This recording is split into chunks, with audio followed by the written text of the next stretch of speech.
saya selama kampanye, saya ngobrol sama pelaku industri kreatif. Dan saya menanyakan sesuatu ke dia, saya konfirmasi. Saya mau konfirmasi ulang. Sebelum nanti saya terusin ya ke Kang Mawil sama Kang Ucai. Benar nggak industri kreatif di Bandung itu paderless? Boga bapak.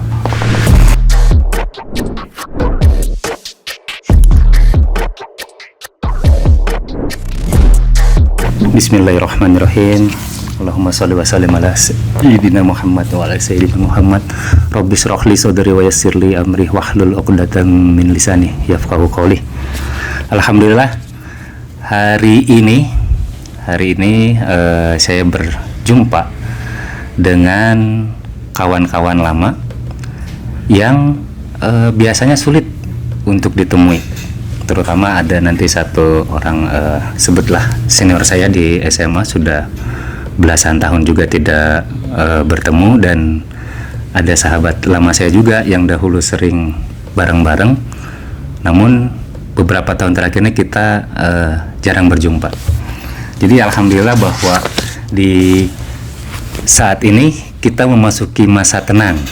Nah, ketika masa tenang ini ternyata alhamdulillah Allah berikan waktu untuk kami bisa bertemu. Karena kayaknya kalau tidak masa tenang ini kita akan sulit untuk bertemu. Masanya tidak tenang. Ya, karena masanya tidak tenang kan. Jadi memang harus ada tenang gitu. Ada tenang baru kita bisa berkumpul. Alhamdulillah.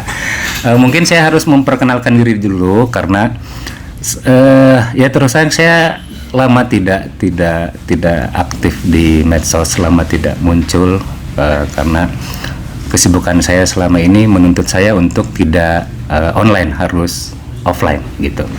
Untuk yang belum kenal, nama saya Andi Asmawir, biasa dipanggil Mawir. Dulu saya sempat menjadi brand consultant untuk Oval Research atau SCH. Saya dulu sempat juga menjadi manajer untuk band Insulin Coma, The Milo, dan terakhir di musik itu sebagai CEO dari band The Changcuters.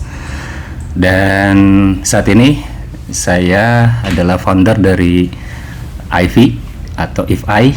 Ini adalah International Fitra Institute, dan sekaligus juga sedang belajar untuk menjadi pelayan masjid sebagai ketua DKM Masjid Husnul Khotimah.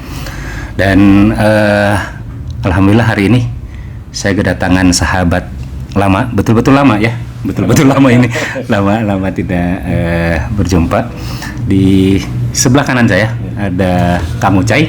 Ya, Assalamualaikum warahmatullahi wabarakatuh. Mungkin Kang Ucai bagusnya memperkenalkan diri juga. Mungkin ini banyak aja deh. Ya, harus memperkenalkan diri kan, silaturahmi kita kan ya, silaturahmi kan ta'aruf berarti ya. Nama saya Nur Al-Kautsar, nama aslinya. Oh iya, Nur biasa Al-Kautsar dipanggil Ucai karena nama kecil gitu. Saya dulu ya awal-awal sih yang ngeband ya di Rocket Rockers, nama bandnya dulu dari tahun 99 sampai 2013. Akhirnya keluar gitu. Dulu di Rocket Rockers saya banyak belajar lah tentang band, tentang brand, tentang industri kreatif, karena saya sambil kerja juga dulu di Ripple Magazine, di itu majalah subkultur di Bandung, dan Suave Magazine. Ada yang bilang Suave, ada yang bilang Suave. Itu lebih ke sama lifestyle sama fashion.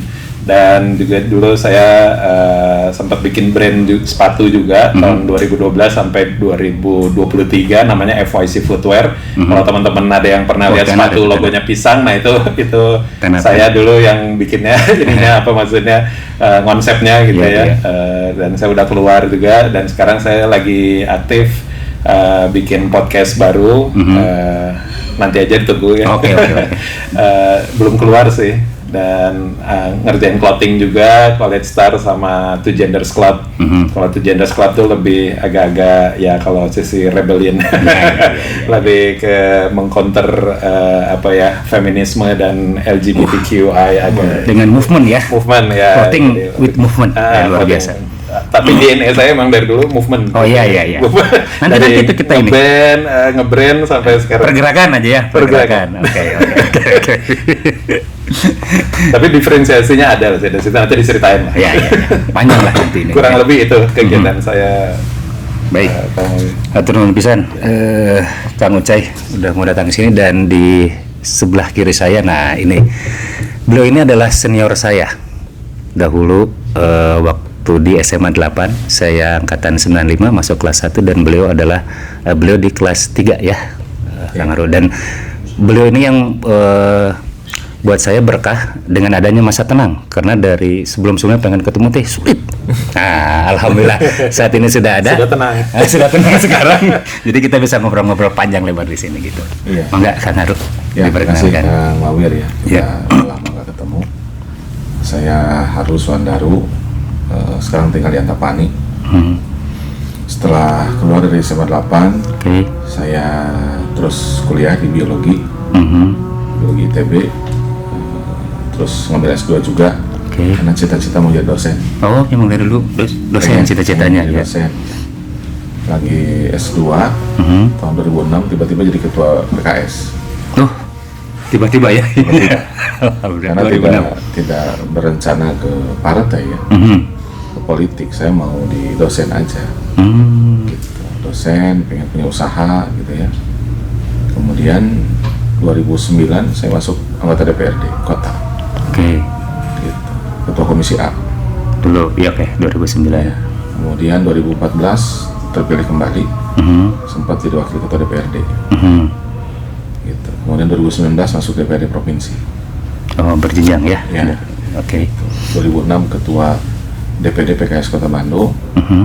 2017 wakil ketua DPW. Oke. Kemudian 2019 jadi ketua DPW Oke. sampai sekarang. Gitu. Jadi ya jadi mendadak di orang politik. Takdir itu kan. Iya. Mendadak di Satu orang politik. amanah. Iya, jadi maksud kami berkumpul di sini ini sebenarnya obrolan dari sudah lama ya. Terutama terkait mengenai Bandung Kota Kreatif. Karena ini merupakan sebuah perbincangan yang sepertinya ini tidak akan beres karena setiap orang memiliki pendapatnya masing-masing, gitu kan. Nah, makanya hari ini ini jarang terjadi bahwa kita mempertemukan antara katakanlah pelaku di zaman dahulu ketika di awal-awal, kita batasi saja mungkin di era 90 dan awal 2000-an itu, terus sampai sekarang. Dan ini menarik. Kenapa menarik? Karena akan ada istilahnya dua aliran pemikiran yang coba kita sandingkan dan kita pertemukan dalam rangka bagaimana caranya supaya pada akhirnya kreativitas di Kota Bandung itu bisa menjadi salah satu motor penggerak agar masyarakat bisa sejahtera. Karena apalah gunanya kita menyandang kota kreatif ya kalau tidak sejahtera gitu. Tidak mensejahterakan, betul. Nah, itulah karena kalau kita hanya berdebat mengenai Bandung kota kreatif itu dilihatnya dari apa, dari karya dan lain sebagainya, saya kira kita tidak menyelesaikan satu masalah mendasar yang terdapat di Kota Bandung ini, gitu. Nah, jadi maksud kita berkumpul di sini sekali lagi untuk mencoba menyerap pemikiran-pemikiran, usulan-usulan yang insya Allah kalau misalnya Allah kasih jalan dan diridhoi sama Allah, mudah-mudahan bisa menjadi fondasi bagi kita agar kelak Bandung bisa menjadi kota kreatif dan yang terpenting bisa mensejahterakan warganya, gitu. Jadi kalau kita melihat sejarah perkembangan industri kreatif di Kota Bandung, mungkin ada baiknya dimulai dari Kang Ucai ya, karena Kang Ucai ini pimpinan rebellion. Ya, betul. Karena Kang Ucai ini dia berada di istilahnya di titik itu pusat informasi. Ya, karena sebagai editor Ripple ya, Ripple Magazine itu dulu untuk yang belum Gen Z milenial yang nggak tahu Ripple itu dulu termasuk majalah trendsetter ya dia ya. trendsetter gitu. Jadi mungkin bisa diceritakan dari pengalamannya gitu. Dahulu bagaimana ini teh Kang Ucai? Ya bismillah. Sebenarnya saya gelombang kedua lah ya dari Kang Mawir gitu ya untuk di industri kreatif ya. Kalau di Bandung memang si DNA-nya tuh banyak ledakannya tuh dari orang-orang yang dulu disebutnya so-called indie gitu atau independent gitu, ada di pergerakan independen gitu, yang dimana pergerakan independen ini banyak istilah-istilahnya ya, seperti kayak apa ya, ada yang bilang anti kepampanan, DIY ya. Ada mapan sekarang ya. Sekarang mapan. Karena anti dia mapan. Iya, ada istilah-istilah ya do it yourself, ada istilah-istilah yang seperti itulah ya. Which is itu bagi saya itu positif ya, sesuatu yang sangat membuat kita ngulik itu tadi ya. Ada pemikiran apa di balik kata indie atau independen itu. Ternyata bukan sekedar istilah independen, tapi ada movement di baliknya. Nah, kita akhirnya pelajari itu movementnya seperti apa, dan DIY etik itu akhirnya lahir ya di kalangan para pelaku industri kreatif ya, dari rata-rata tuh yang kalau saya tarik sejarahnya ya, dari teman-teman nongkrong memang ya, dari teman-teman nongkrong skateboard, ada yang hobi skateboard, ada yang hobi BMX, ada yang hobi breakdance ya, mungkin yang mundur ke 80-an ya.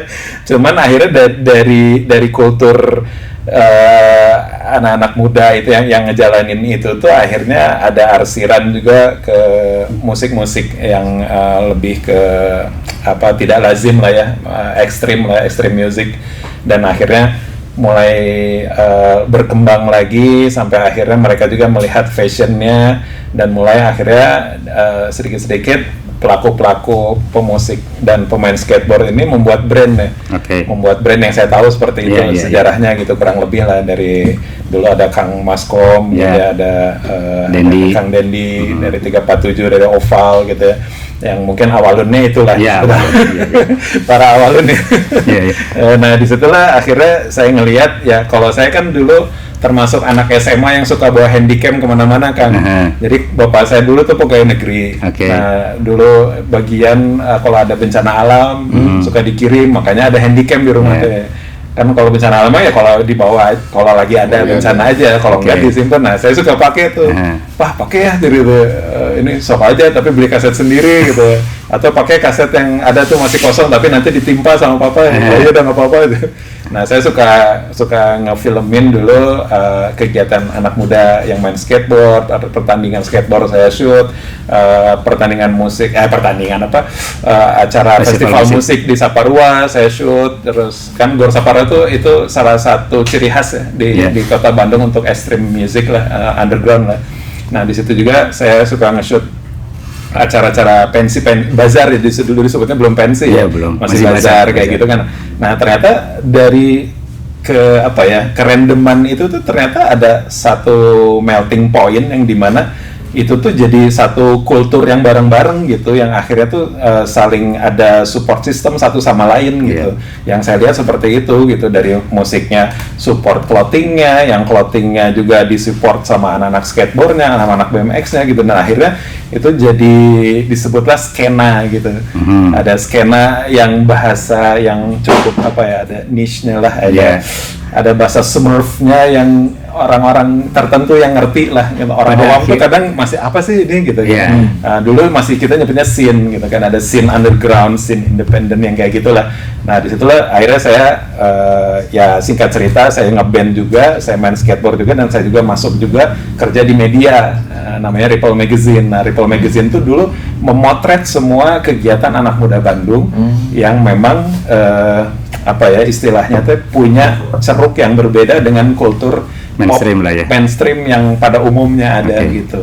Jadi banyaknya dari band-bandnya juga yang band independen yang tidak terlibat ke major label gitu kan. Dari olahraganya juga lebih ke yang kayak skateboard dan BMX gitu, yang ekstrim gitu. Dan musiknya juga musik-musik yang tidak lazim gitu, underground gitu. Jadi nah saya dulu memotret fenomena itu, tapi ternyata dari hobi-hobi yang kita tuh dulu melakukan karena suka aja gitu, passion gitu, senang-senang, passion, dan akhirnya bisa menghasilkan, akhirnya bisa hidup dari situ gitu kan. Cuman kan dari apa ya, semua yang udah kita lakukan itu kan akhirnya butuh satu support system lagi memang agar kita ini bisa, salah satunya go internasional gitu. Kayak band saya dulu berangkat ke tour Asia dan Eropa itu diberangkatin sama clothing. Ada namanya Peter Says Denim dulu. Brand clothing yang meledaknya di tahun 2008 ke atas lah. Nah disitulah saya ngelihat bahwa wah Indonesia ini sebenarnya punya potensi yang besar gitu, dan Peter Says Denim itu dulu sampai justru mengendorse band-band luar. Jadi belum ramai K-pop apa segala macam, kita malah nge-endorse band Amerika. Jadi band Amerika kita endorse, kita juga ngiklannya di majalah di Amerika kayak gitu segala macam. Dan akhirnya mereka ngelihat Indonesia akhirnya, terutama Bandung. Dan ternyata di sini pasarnya gila ya katanya gitu. Pendengar kita dilihat dari algoritmanya itu banyaknya dari Bandung gitu, dari Indonesia khususnya gitu ya, umumnya gitu. Banyak orang Indonesia di sini gitu. Dan disitulah kita mengenalkan gitu bahwa Indonesia tuh ternyata yang paling besar menyerap kultur underground lah ya, bisa disebut, karena ada yang bikin tesis dulu kan di Bandung ya, dari Amerika, dari Inggris yang lupa Inggris kalau nggak salah, bahwa ternyata Bandung itu adalah pasar terbesar untuk musik underground. Dan akhirnya nyebar ke yang lainnya gitu kan, elemen-elemennya di breakdown lagi dari musik underground masuk ke industri kayak clothing, fashion, skateboarding, sampai sekarang lebih luas lagi kan. Ada yang sampai ke kuliner.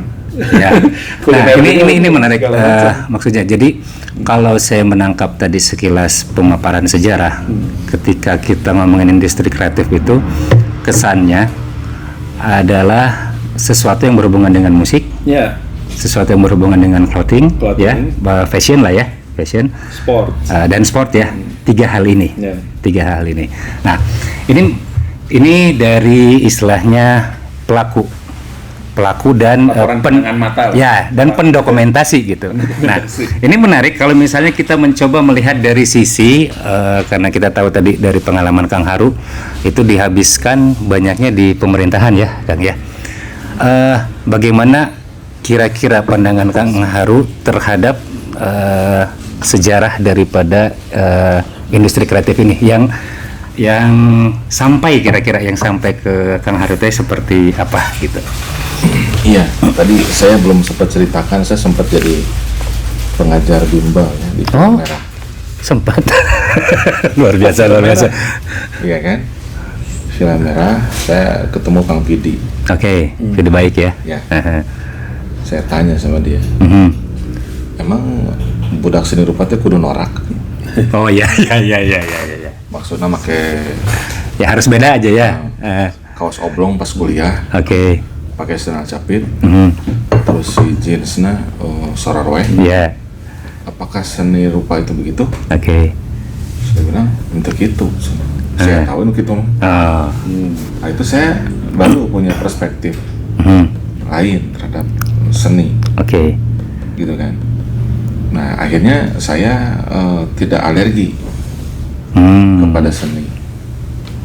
Saya dulu aktif kan di SMA tanya. MPK, KIR, BKM.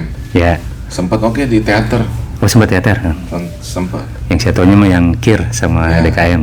Teater sempat. Sempat ikut pertandingan di Salman. Yang latihnya dari Asti. Nah jadi saya nggak jauh-jauh amat ya dari teman. Ada arsiran. Ya. Saya juga kabarnya Pak dulu. Kayaknya dia sama kan. Kalau saya jamaahnya Kang Daan Arya, ya itu Pak Diangan. Udah mantap lah. Semuanya ada. Jadi saya lihat Bandung itu ketika saya mau maju sama wali kota. Kan tim itu mengusulkan Bandung Kota Kreatif.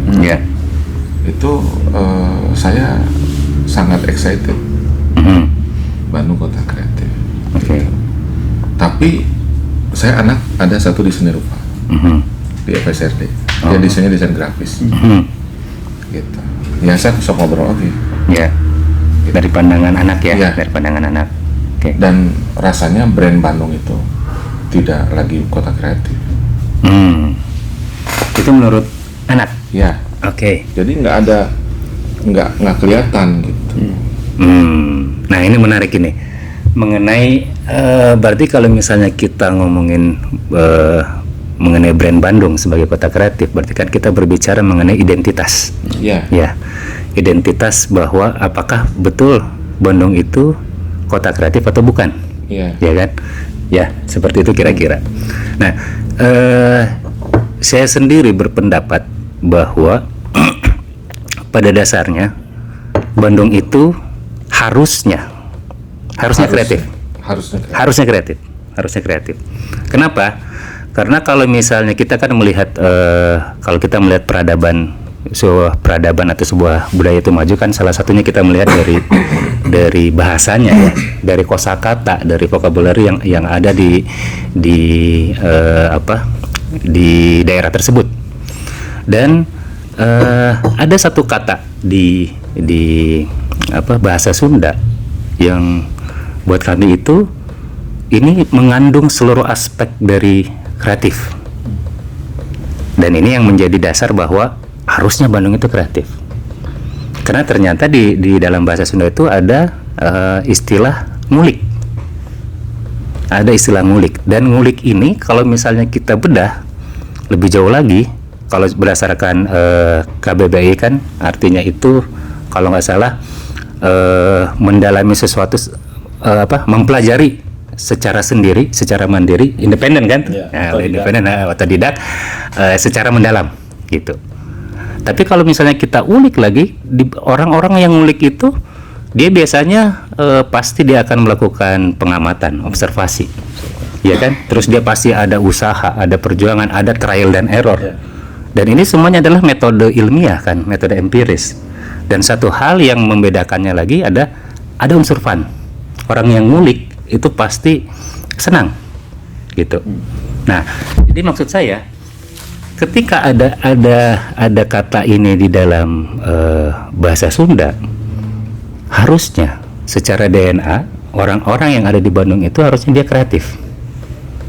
Minimal ketika dia menemukan suatu permasalahan itu dia kreatif untuk mencari solusinya ya, sebagai problem solving kan. Jadi maksud saya kita dengan memakai ini sebagai dasar kita bisa meluaskan bahwa kreatif itu bukan hanya tentang musik, bukan hanya tentang fashion gitu, tapi bisa kemana-mana gitu kan. Karena ini sebagai titik tolaknya kita sudah punya ngulik, dan ini tidak ada padanannya di bahasa Indonesia ya. Karena satu kata bisa luar biasa gitu banyak. Nah, bagaimana menurut pendapat Kang Haru? Tadi sebelum kita mulai diskusi kan ada 3 kota yang boleh kita sandingkan. Oke. Ya kan? Ya. Jogja, Bandung, Jakarta. Ya. Karena saya orang biologi. Ya, dari sisi biologi ya. Pasti ada bedanya. Orang Jogja kan punya kerajaan, punya sultan sampai sekarang. Oh ya, istimewa ya, makanya disebut daerah istimewa karena ada kerajaan. Ya kan? Gitu. Sedangkan orang Bandung juga beda DNA sama orang Jogja. Orang Sunda itu kan rasa, taste ya, cita rasa ya. Cita rasa. Sekarang silahkan bandingkan masakan orang Jogja dan masakan orang Sunda. Enak mana? Cukup orang Sunda pasti enak. Relatif. Jadinya relatif. Tapi itu sudah dites oleh cita rasa turis mancanegara dan domestik, bahwa masakan itu lebih enak di Bandung dibandingkan di Jogja. Kan kita nggak dengar wisata kuliner di Jogja. Wisata kuliner di Bandung. Oh iya. Itu kan saya lagi nyari naon sih bedana Bandung kreatifna Bandung dan kreatifna Jogja. Kita tidak sedang berlomba siapa yang lebih keren, enggak? Iya. Saya sedang mencari itu sebenarnya identitasnya naon sih? Mencari ciri khasnya. Ciri khas yang kemana kita nanti kita perkuat gitu. Supaya kalau orang itu kan sesuai dengan passionnya kan pasti akan hebat. Iya, betul. Gitu kan? Nah, apa bedanya sama Jakarta? Menurut saya Jakarta bukan Betawi. Ya sudah campuran ya, metropolitan dia. Metropolitan. Oke. Jadi kenapa? Kan suka ada cerita saya katanya, dia lahir di Bandung, tapi dia besar di Jakarta. Ya. Sehingga pergilah dia dari Bandung ke Jakarta. Nah, maksud saya teh bisa tuh, nggak usah pergi ke Jakarta. Tetap aja di Bandung. Dia sejahtera di Bandung. Bahkan mendunianya dari Bandung. Supaya ya Bandung jadi kota kreatif. Nah, menurut saya, kenapa kita teh belum bisa lepas landas, terbang, bisa jadi juara? Kenapa tuh, Kang? Karena tadi kita berhenti, kreativitas kita tuh di hobi, kreativitas kita di komunitas, kreativitas kitanya independen. Kan ada tahapan orang itu. Pertama dependen. Ya, dia bergantung. Iya kan? Lalu Kang Ucai kan memberontak. Saya mohon maaf, saya bukan orang yang dependen gitu. Saya independen. Oke. Independen. ABG. Iya. Bareto ABG itu. Sekarang masih tidak jangan mengaku. Spirit. Iya kan? Nah, tahapan habis independen apa coba? Apakah? Interdependen.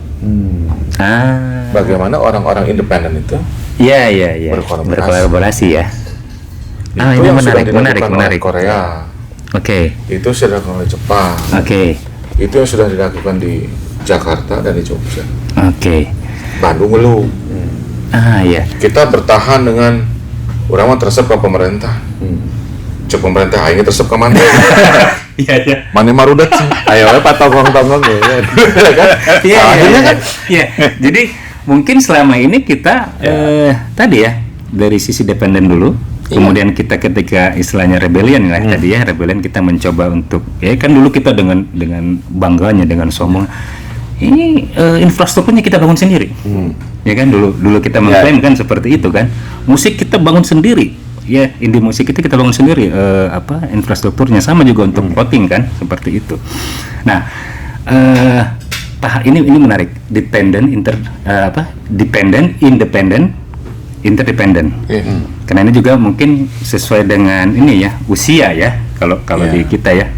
Awalnya mungkin kita enak untuk independen, tapi ketika usia kita sudah begitu nikah di interdependen. Betul itu baru hayo independen.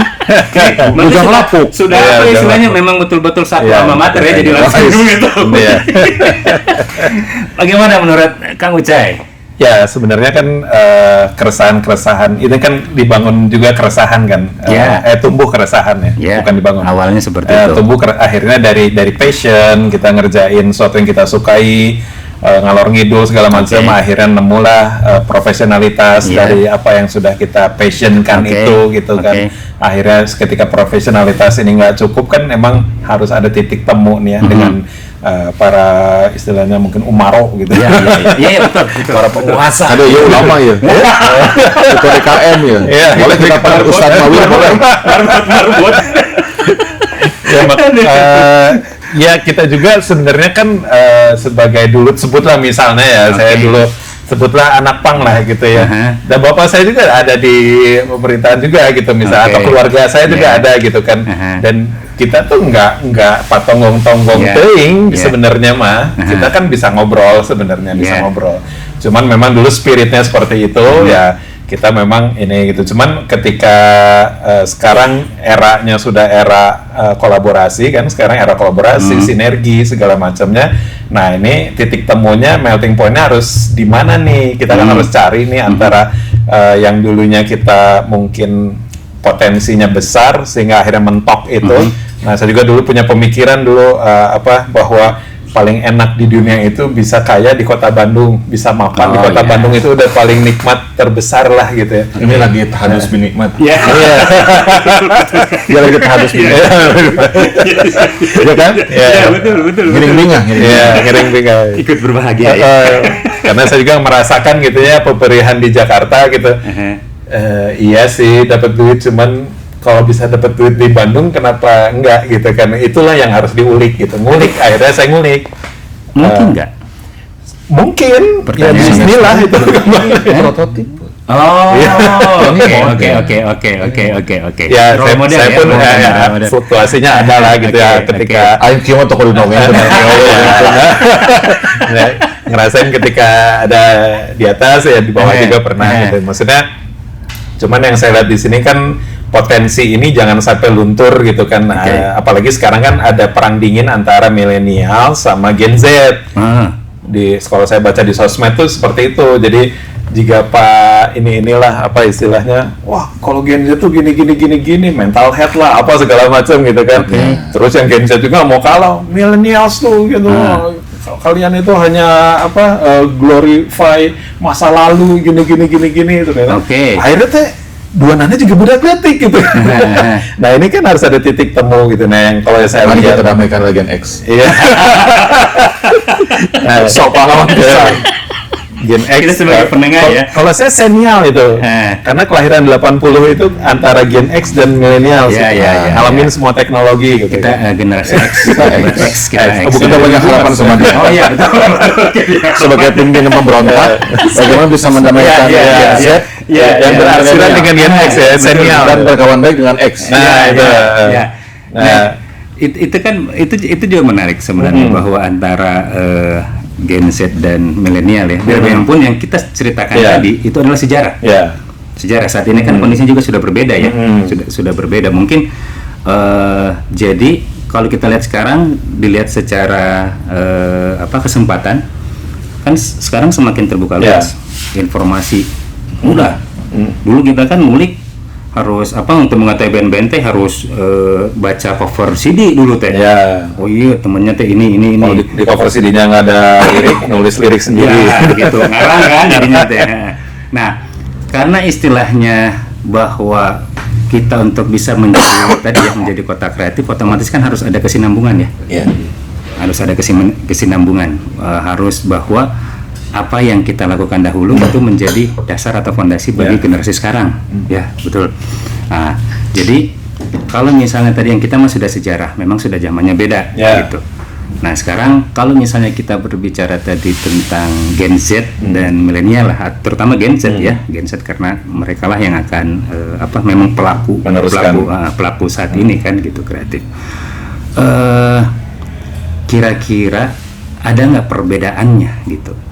Kalau ini kita lihat dari karena kita berbeda generasi juga ya, bagusnya dilihatnya satu persatu. Kalau misalnya berarti putranya masuk ke Gen Z ya Kang?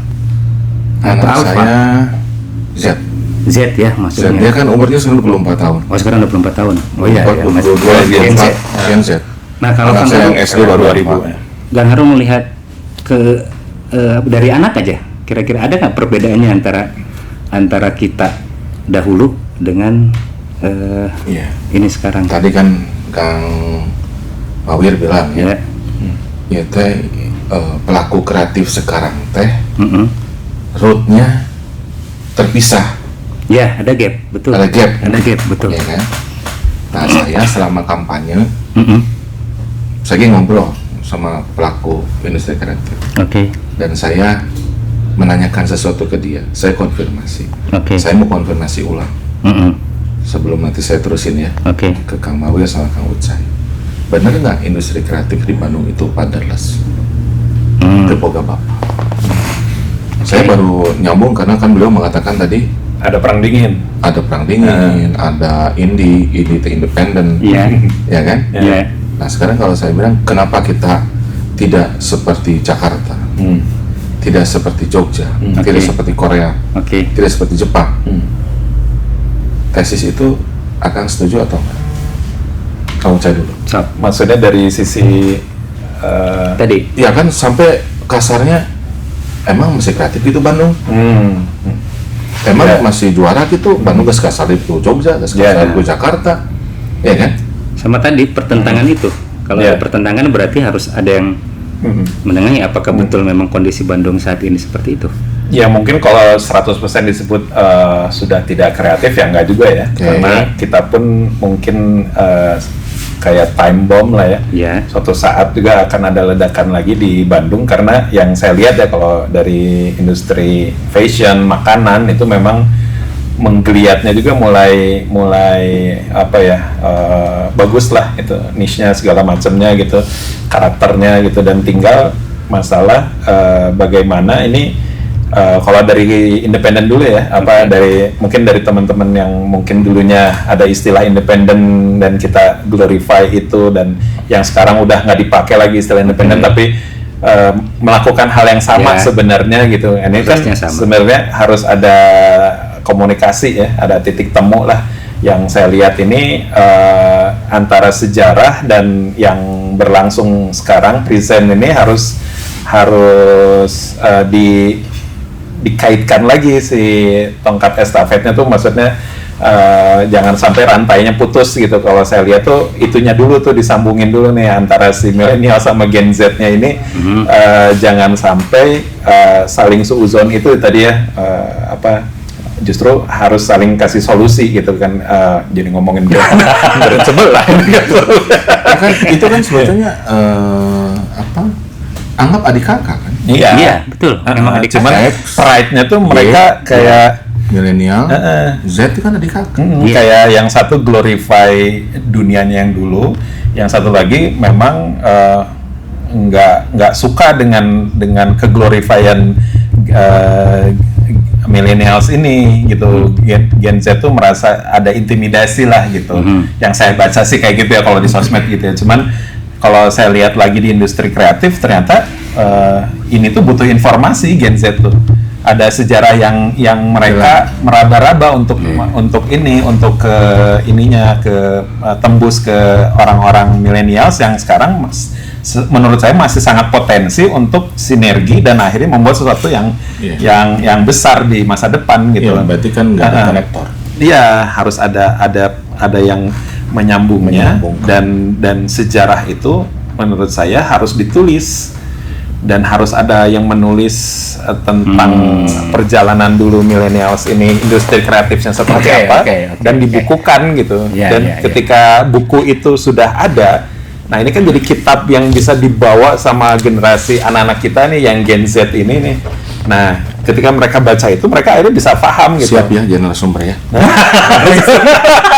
Serius, narasumber apa nih? Narasumber seandainya ada buku sejarah praktis industri kreatif Kota Bandung. Iya, kalau narasumber sih oke-oke aja. Ya, narasumber. Salaman dulu. Salam sebagai narasumbernya, bukan yang harus menulisnya. Iya, sebagai narasumber. Nanti saya akan carikan penulisnya. Soalnya saya udah pernah jadi narasumbernya Soleh Solihun. Kang Mawir siap oke? Insya Allah. Salaman deh. Demi Bandung. Iya. Demi Bandung yang Nah, jadi tadi saya terusin ya. Oke. Jadi kan saya tanyain tuh, Padeles tuh, ya, nah Padeles, saya rek syuting hese. Oke. Saya hayang aya perizinan hese, mun bisa dilakeun. Iya. Ya kan? Saya mulai usaha startup, datang preman. Oke. Can parkirna gitu. Yeah. Jadi nggak ada tempat pertunjukan, keur nyewa alat eueuh. Nah, itu. Gitu kan? Iya. Jadi betul. karena mungkin, nah cuma kan sekarang tambahan informasi buat saya, bukan pemimpinnya nggak ada, tapi kan memang ada sifat bawaan yang dia itu anti kemapanan dan kemudian dia mau independen. Iya. Sebagai sebuah eksistensi itu oke. Tapi kalau kita mau lebih besar, kan kita nggak bisa jalan sendiri. Kan ada peribahasa, kalau kita mau cepat, jalanlah sendiri. Ya. So oke, sendiri wah. Iya. Lagi bikin kemana? Iya. Ya kan? Tapi kalau kita mau jalan jauh, kita harus bareng-bareng. Jadi kalau kita industri kreatif kita mau juara lebih dahsyat dari Jogja, dari Jakarta, ayo tuh barengan. Oke. Ngulik lagi tong sorangan, barengan ngulik. Nah ini berarti kalau saya ngelihatnya kita harus yang pertama menurunkan ego dulu ya. Harus. Menurunkan dari sisi pelaku, kita menurunkan ego. Kenapa kita menurunkan ego? Karena supaya bisa menurunkan ego, kita harus mencapai kesadaran dulu berarti ya. Consciousness bahwa yang pertama pada dasarnya kita semua ini kreatif. Ya. Terutama Bandung. Ya. Karena tadi sudah ada jejak sejarah bahwa kita sudah ada kata ngulik gitu. Terus karena kita semuanya pada dasarnya adalah kreatif, kalaupun ada yang saat ini dikategorikan sebagai kreatif dan ada yang dikategorikan tidak kreatif, itu kan berarti dia yang belum kreatif ini, bukan tidak ya, berarti dia belum ya, itu harus disentuh supaya sisi kreatifnya keluar, gitu. Nah, terus ketika kesadaran ini sudah tercapai, barulah kita bisa menurunkan ego kita masing-masing, bisa kolaborasi supaya bisa kolaborasi. Untuk pemerintah entong ngadeukeutan industri kreatif teh rek pemilu kada unggul. Oh iya eta. Yang kenarik Beres pilkada bubar. yang kenarik pajak unggul. Iya. Jadi kieu cenah. Gimana? Jangan dulu tarik tidak ada pajak. bantuan. Oke. Beliau mau ke luar negeri, kan nggak Oke. ada bantuan dari pemerintah. Iya. Bantuannya sponsornya dari baju, industri kreatif juga. Oke. gitu. Bahkan dulu kan membiayai band-band luar negeri. ya Oke. kan? Terus begitu sudah sukses, Oke. ya kan? Iya. Bahkan aya nu anggarna teh diakui, Oke. tetap aja. Iya, Jadi iya. autis. Aya deui nu lebih parah, autis sudah lumayan. Iya. Geus sukses karek diaku. Oh iya. Tidak berkontribusi, diklaim. Lebih sadis. Lebih ngeri lagi. Iya kan? Iya. Beki amek. Iya. Akhirnya mana teh ya geus lah, anu putus we cenah. Iya. Jangan lagi ada hubungan antara kita, antara pemerintah dengan industri kreatif. Gitu kan? Trauma kan, jadi trauma. Bahkan sampai saya bilang, kamu dibilang broken home, tenan naon sih? Ya tenan naon lah. Karena memang kenyataannya seperti Iya itu. maksudnya untuk diperbaiki. Ya sebenarnya kan kalau millennials yang pelaku industri kreatif millennials itu kan sudah ngalamin banyak fase ya. Yeah. Kayak fase ngulik tadi, akhirnya terjadi ledakan di era akhir 90-an dan 2000-an itu, dan akhirnya sempat juga ngalami sesi pandemi, survive di situ, dan sampai di sesi ketika yang tadinya ya mungkin ya rebel apa segala macam, sampai akhirnya tuh yang sudah dilakukan dari semua pengalaman ini tuh sampai ada di orang yang udahlah saya mah gini aja, udah nggak ada hasrat lagi untuk apalah internasional meledak di dunia apa gitu. Dengan begini Karena saya sudah capek. dan usia ini kan menuju 50 gitu kan, atau 40-an lagi jalan gitu kan, rata-rata itu kan kalau millennials tuh.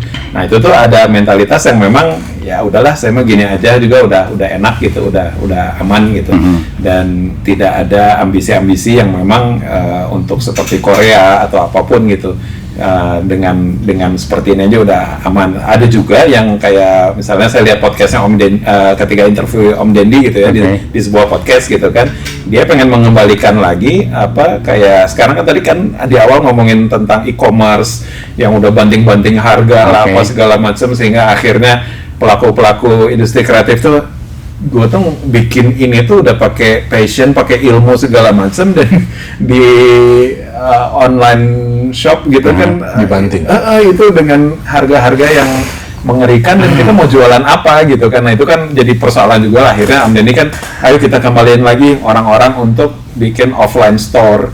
Jadi orang-orang ada hand to hand lagi gitu, handshake, ada nongkrong lagi gitu. Mari kan. kita buat pasar baru. Maksudnya itu lebih Pasar baru, lebih human lagi gitu. new market yang di situ atau baru lagi? Kita bikin baru pasar untuk industri kreatif kita. Kita jangan bertekuk lutut pada e-commerce yang mungkin nggak menghargai kita. Nah itu dulu tuh yang harus dipecahkan dulu gitu. Ya ini salah satu mungkin yang tadi agak kita terlewatkan, salah satunya selain ini kita berarti butuh pasar baru supaya ini bisa istilahnya kita tidak ikut ke dalam sebuah sistem yang biar kan sekarang kebanyakan e-commerce kan berasal dari luar ya. Semua kayak gitu. Kita jangan ke situ. Kalau kita masuk ke situ kita cuma akan jadi korban. Yes. Kan tadi saya cerita bagaimana jika pemberontak di industri kreatif bertemu dengan pemberontak yang jadi pemerintah. Ya. Jadi kan pemerintahan pemberontakan. Ya. Ya betul. Iya. Ini ada pasar yang ya tidak menghargai kita. Iya. Nyanyiin pasar sekarang. Nah itu dia. Ini spirit Of youth. Saya pernah dites. Gimana? Ada tes psikologi anu dina Facebook. Ya. Anu seberapa umur Anda? Ternyata saya masih muda. Oh, berapa di situ? 26 tahun. Berarti masih Gen Z. Jadi kurang orang akur. Iya. Oh, karena itu ya, masih. Karena kita punya jiwa pemberontak. Nah, itu. Ini spirit kalau saya melihat ya, spirit pemberontak ini yang mungkin kurang sekarang. Maksudnya pemberontak dalam tanda kutip ya, bahwa ketika kita tahu bahwa suatu sistem itu, dulu kan kita juga gitu ya. Ketika kita kenapa kita membuat indie label dahulu? Itu karena kan kita merasa masuk major label itu susah, jadi kita bikin. Kan jadi dulu ketika kita tidak suka, kita bikin. DIY etik. Iya kan? Nah, sama ketika clothing pun sama. Pilihannya terbatas. Oke, kita bikin. Nah, cuman ada dari spirit itu kita bikin. Nah, ini mungkin yang kurang. Terus juga kedua mungkin kalau saya melihat bahwa saya mencontohkan seperti ini. Dahulu itu ketika kita membuat clothing, modal kita kurang. Ya kan? Modal kita kurang sehingga untuk produksi kita terbatas. Ya kan? Kita cuman bisa mungkin 2 lusin, 3 lusin. Nah, begitu kita ngulik. Gimana caranya supaya ini bisa laku? Kita nggak ngomong jadi yang kita tampilkan itu adalah limited, ini terbatas, eksklusif. Jadi orang-orang tidak berpikir bahwa kita menjual ini karena kita nggak punya modal, tapi karena eksklusif aja. Jadi cuma kembalikan saja kan sebenarnya. Sama toko-toko kecil juga kan, itu karena nggak ada modal kan sebenarnya. Cuman kita siasati supaya ramai. Sekarang saya jelaskan kenapa dia kan tadi deklarasi sebagai kepala pemberontak. Di industri kreatif. Ceritanya itu di dunia politik. Saya tanya sekarang, untuk jadi kepala daerah, apa di benak orang-orang sekarang untuk menjadi kepala daerah itu? Satu, kudu populer. Oh iya. Iya kan? Iya, betul. Berarti kudu aktivis sosmed. Iya. Kudu artis. Ya. Berikutnya kudu loba duit. Iya. Iya kan? Iya. Itu kan? Masuk akal. Sehingga kalau misalnya tidak populer, tidak punya uang, jangan harap. Oke. Bahkan akhirnya jadi pertanyaan jadi ngaco. Gitu kan? Kamu mau jadi kepala daerah, emang kamu punya duit berapa? Iya. Kamu mau jadi kepala daerah, emang kamu surveinya berapa? Iya. Popularitasnya gitu gimana kan? ya? Iya. Kamu siapa? Sedangkan gitu. Oke. Gitu kan? Iya. Dan itu kita lawan. Ujungnya itu. Saya tidak punya uang. Saya tidak populer. Oke. Tapi ya saya ada tugas gitu, jadi kepala daerah. Maju. Ini spirit rebel dari istilahnya kutub yang berbeda ya.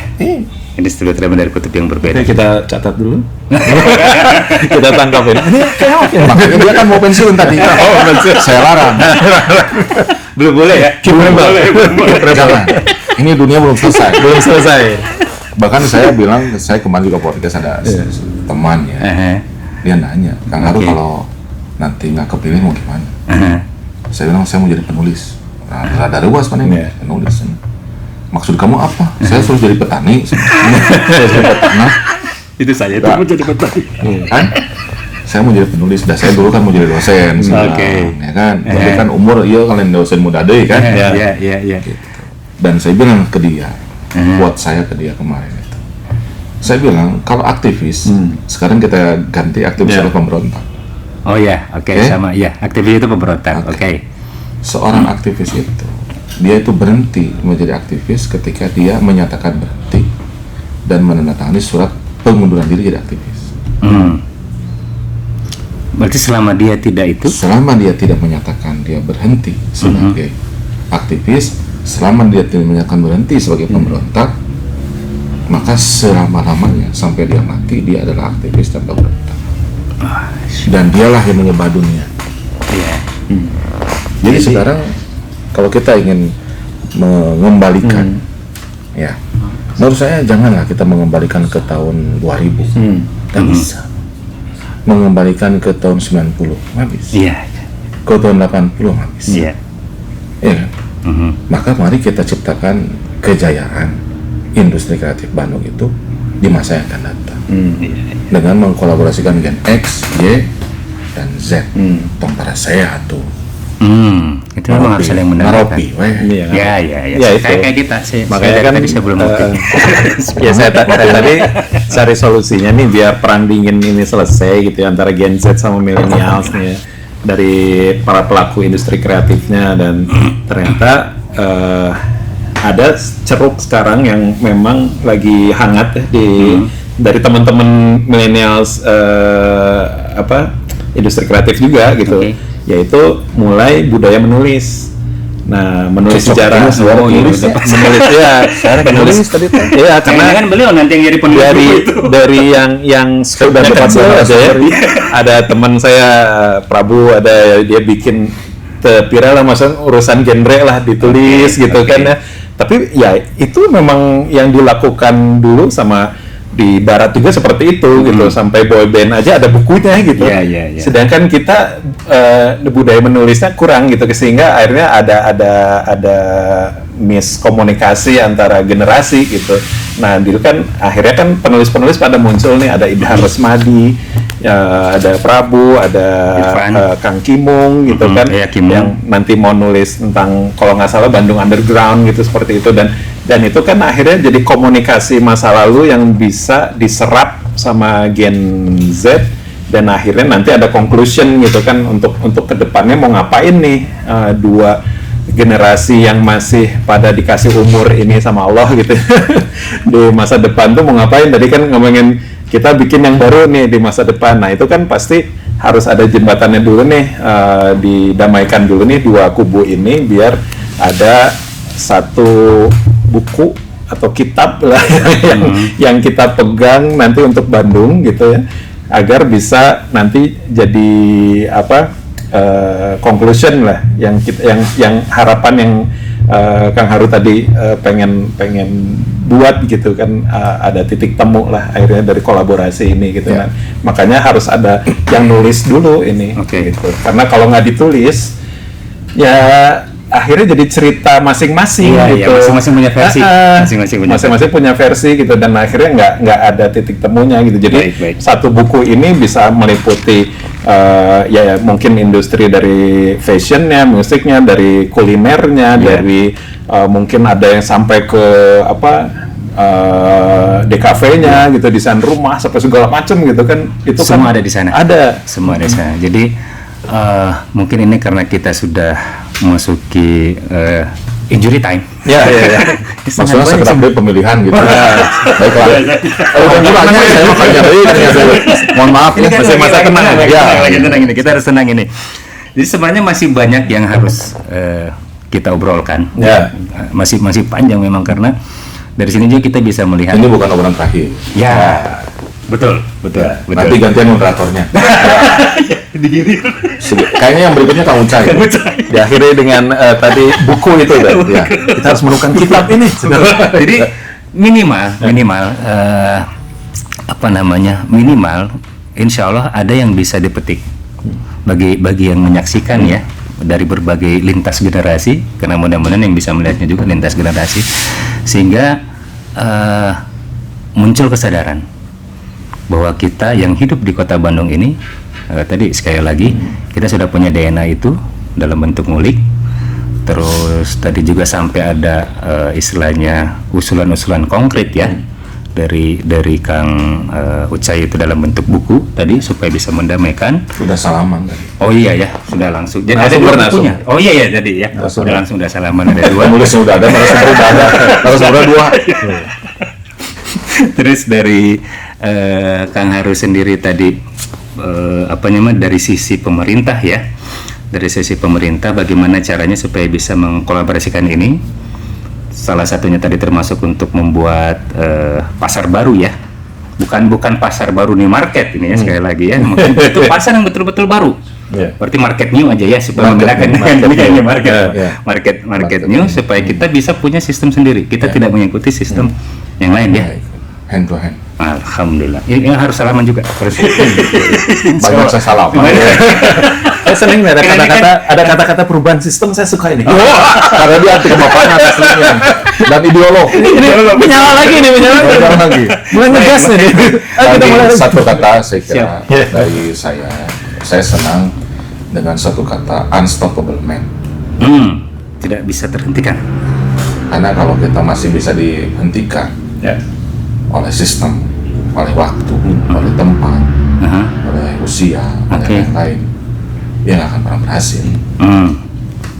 Jadi saya ingin ya saya kira di setiap jiwa kita ada itu. Kalau kita panggil jiwa unstoppable man-nya Kang Mawi, unstoppable man-nya Kang Ucai, unstoppable man saya dan kita semua se-Kota Bandung. Iya kan? Oh iya. Iya betul. Itu kebayang tuh kita optimis lah. Bisa gitu kan? Ya itu adalah bahan bakar. Untuk kita ngegas lagi. Jadi ini agak ini ya.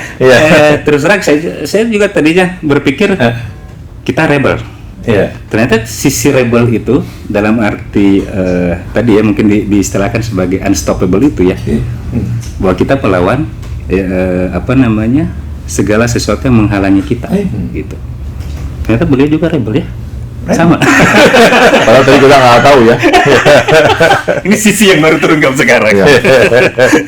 Baik, mudah-mudahan ya sekali lagi saya berdoa bahwa ini adalah pertemuan pertama dan bukan pertemuan yang terakhir. Intinya karena masih panjang dari juga banyak yang belum bisa kita konkretkan, tapi mudah-mudahan sudah terbayang lah. Minimal tadi membangkitkan kesadaran bahwa kita bisa ngulik bersama-sama berdasarkan bidang kita masing-masing berdasarkan bidang kita masing-masing sehingga nanti kita bisa berkolaborasi. Insya Allah Bandung Kreatif, tapi sekali lagi tujuan utamanya adalah kesejahteraan kesejahteraan, karena buat apa sekali lagi? Bukan sekedar ngobrol. Diskusi. Nah, betul. Bukan rekreasi akal. Ya. Ini banyak vocabulary baru ini. Karena kan kita tadi sudah salaman salam itu bagian dari niat bagian dari niat seperti insya Allah ikhtiar. Mungkin ada kata-kata penutup terakhir dari Kak Ucai? Ya, kalau saya kata penutup terakhir yang sebenarnya ini semua kita ada di satu kereta yang sama gitu sebenarnya gitu. Mau itu yang ngeklaim rebel atau apapun gitu ya, dan akan berhenti di stasiun yang sama gitu ya. Pada akhirnya kita cuman kan gimana caranya kita di dalam ini semuanya selamat gitu kan. Dalam artian semua orang punya ininya masing-masing, tapi ketika saya lihat saya juga kan tidak ada di dalam pemerintahan ya, tapi saya yakin di dalam pemerintahan tuh ada orang-orang yang punya pemikiran yang berbeda gitu kan. Itu yang saya cari sebenarnya gitu kan. Yang saya cari titik temunya gitu kan, bisa berbicara dengan orang yang punya visi dan misi yang berbeda gitu kan, sehingga akhirnya bisa ada satu titik temu yang bisa dijalankan. Nah itu aja sih sebenarnya dari obrolan santai ini gitu. Mudah-mudahan ada yang tadi dicita-citakan di akhir itu tuh ada sesuatu yang bisa kita istilahnya ciptakan lah pasar baru pasar baru itulah. Mudah-mudahan yang pemirsa yang nonton di rumah juga bisa saling sinergi sama kita buat bisa ngejoskan lagi Bandung untuk bisa meluncur ke atas karena kita unstoppable. Gimana Kang Haru? Untuk penutupnya nih. Saya merasa beruntung ya malam ini. Terima kasih Kang Ucai, Kang Mawir. Kan tadi ini qadarullah ya. Betul. Nggak merencanakan sejak lama ya. Malam ini Allah yang mempertemukan. Betul Kang. Dan mudah-mudahan mimpi mimpi Bandung Kota Kreatif Dunia itu bukan hanya mimpi saya pribadi, tapi mimpi kita bersama. Amin. Insyaallah. Dan mimpi itu semakin menarik ketika kita mulai mewujudkannya. Bukan hanya sebuah impian di siang bolong. Dan tadi ada satu kata yang kita sepakati juga, karena kita semua adalah rebellion. Maka kita semua unstoppable. Oleh karena itu, statement. Apakah kita ada di sektor publik? Apakah di sektor privat? Apakah di sektor ketiga? Apakah di media? Apakah di perguruan tinggi? Karena sekarang panggung negara itu ada 5 pentahelix. Kita bisa mulai dari mana saja. Itulah unstoppable man. Di semua. Itu dijalankan lamun saya jadi wali kota. Dia bisa dijalankan saya jadi gubernur. Dia dijalankan saya jadi presiden. Ya kan? Karena kita mah garis tangan. Cuma jadinya ada syarat ya. Ini baru ini kalau saya ini. Kita mah kan Indonesia merdeka tanpa syarat. Betul. Iya kan? Merdeka tanpa syarat. Selama ada syarat berarti kita belum merdeka. Belum merdeka. Ini yang saya suka. Mari kita wujudkan Bandung Kota Kreatif Dunia Amin, itu amin. menjadi mimpi bersama dan kita perjuangkan bersama. Amin, amin. Tenun. Siap. Baik, kalau begitu hatur nuhun sekali lagi. Sami-sami. Insya Allah mudah-mudahan ini menjadi sebuah manfaat bagi kita semua. Amin. Akhir kata mungkin tadi mari kita mengulik bersama. Insya Allah. Insya Allah. Amin. Assalamualaikum warahmatullahi wabarakatuh. Waalaikumsalam warahmatullahi wabarakatuh.